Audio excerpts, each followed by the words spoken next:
各位朋友，有粉丝爆料说浩哥出事儿了，你赶紧给我们说说怎么回事吧。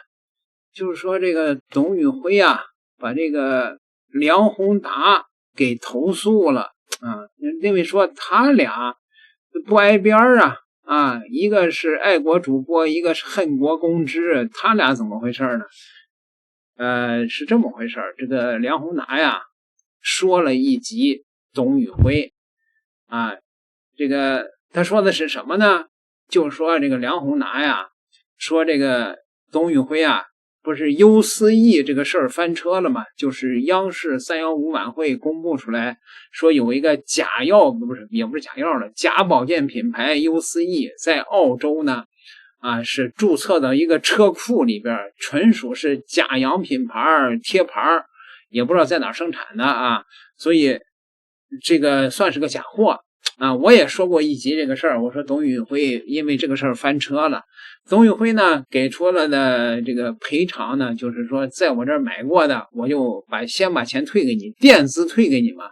他卖了大概是2000多万的货啊。我当时我也说了，我说你董宇辉你这样好像是这个错是你有点愧对你的这些丈母娘们。为啥呢？你按照中国的消费者保护法的话，既然被央视认定是假货的话，那你就得退1赔3呢。可能董宇辉比较肉疼吧，你想想2000多万，他自己再拿出来6、7千万，那个都比较肉疼，所以他仅仅退了一个货款。很多人呢对此不满意啊。老梁呢是做了一集视频，就说这个事儿，董宇辉呢就把老梁给告了啊。有人说老梁在国内他不是已经被封杀了吗？没有啊，这个老梁在国内是大部分平台是封杀了，可能在微信的那个视频号还没封，就是他这个是发在微信的视频号的，微信视频号可能尺度比较大吧，对吧？然后呢董宇辉就把他给告了。老梁呢自己呢也公布出来了，说董宇辉把我给告了，说我侵权了侵犯了个人组织的人身权益，损害组织的商誉他说我那个视频就被投诉下架了。但是呢老梁主要是在油管发嘛，油管的视频没有被投诉下架就是因为这个所谓的假保健品优思逸的这个事儿。老梁呢是这么说的，他说呢有多少人喜欢就有多少人讨厌老梁讲董宇辉优思逸之后呢一个是收到了大量网友的推流就是很多的老梁的粉丝就给他花钱推流帮上热门还有一句话就是说董宇辉把他给投诉了，那个视频被下架了到底这个老梁的这个视频中说了些什么呢？无外乎就是翻了翻董宇辉的旧账，说这个董宇辉卖这个东西也不老靠谱的。最早卖的所谓的走地鸡后来一查呢，那走地鸡呢其实就是养殖鸡，也根本不是在山林里边跑的，对吧？他80块钱卖3只，人家的真正在山林里跑的当地的那个走地鸡的养殖户说我们这一只就卖好几百，是吧？他80块钱卖3只能是真的吗？就那个事儿。后来呢董宇辉对那个事儿呢是这么解释的，说那个地的鸡都可以叫那个名不是说走地鸡叫那个名，人家那个地儿的鸡都可以叫这个名，而是把董宇辉的黑历史翻了一遍当然了，老梁的这个说法呢，他在这个油管那肯定得加枪带棒的讽刺一下中国，才会有海外的这帮恨国党给他流量独轮运才会给他投喂所以我说权力在这时候捆绑了董宇辉，董宇辉也把自己跟权力紧紧捆绑在一块儿。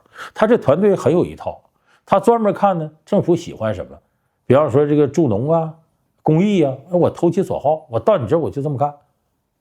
结果是给了地方政府官员的政绩了，他当然不希望董宇辉倒了。所以我说这也是一种很高明或者说很鸡贼的一种这捆绑方式。所以这是我说的权力和他的一种捆绑。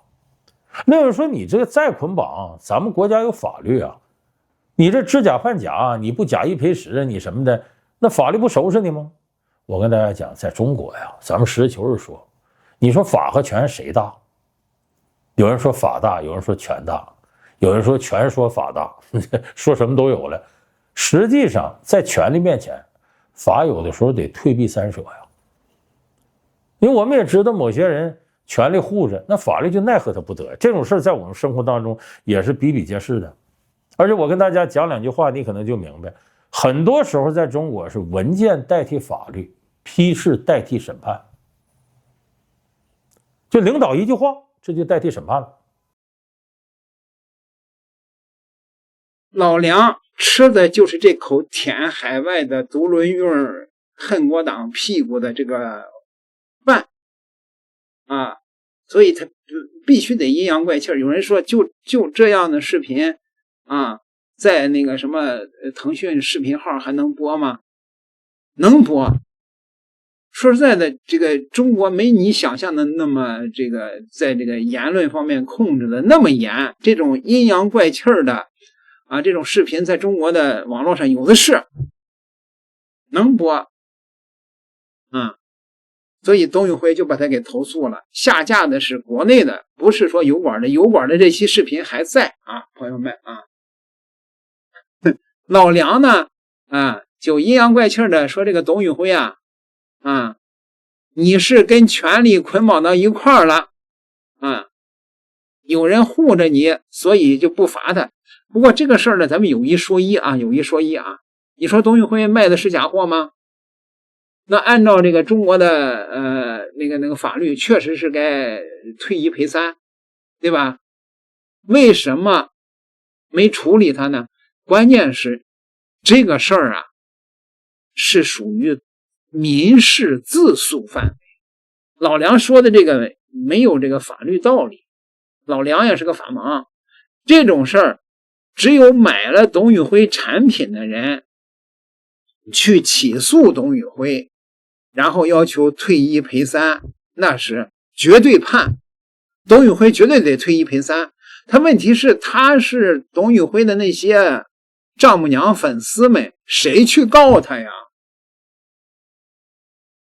对吧？我说这话大伙儿明白吗？同意吗？对吧？告他人非常少，这是自诉案件，不是说国家公权力非得那个按着董宇辉的脑袋让他退一赔三，明白吗？就没人告董宇辉，根本就不用赔，大伙儿明白了吗？赔的是董宇辉的声望，但是呢，好像董宇辉也没受到影响在4月5号的时候，陕西省在举行那个清明皇帝祭祖的时候，还把董宇辉给请去了呢。董宇辉基本上没受啥影响。电商的同行呢，老一代的电商的同行，这个李国庆，他是这么说的，说这个事儿显然有人在坏董宇辉，有人想把董宇辉给搞倒了就是那个假货这个事儿，董宇辉自己在这个节目上吹牛，说他每年花100多万来做这种产品的验证之类的他有什么20多人的选品队伍。这个李国庆说如果你的队伍里边没有内鬼的话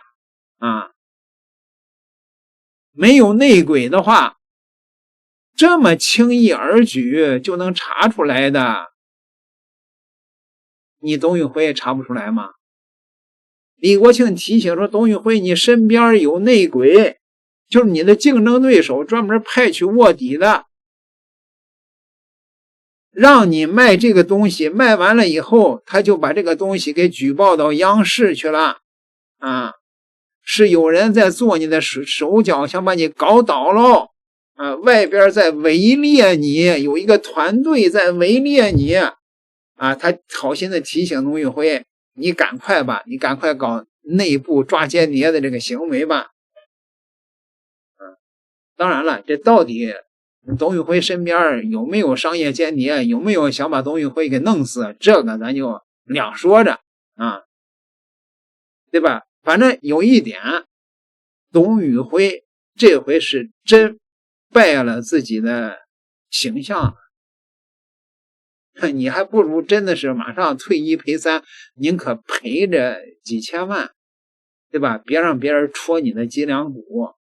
把老梁戳的脊梁骨，他把老梁给告了。当然老梁说的这些，对吧？就为了迎合海外的这点反共的流量啊，也不冤啊。董宇辉投诉他也不冤，但是也只能说把他的视频投诉下架了吧。点个订阅吧，咱们下期再聊。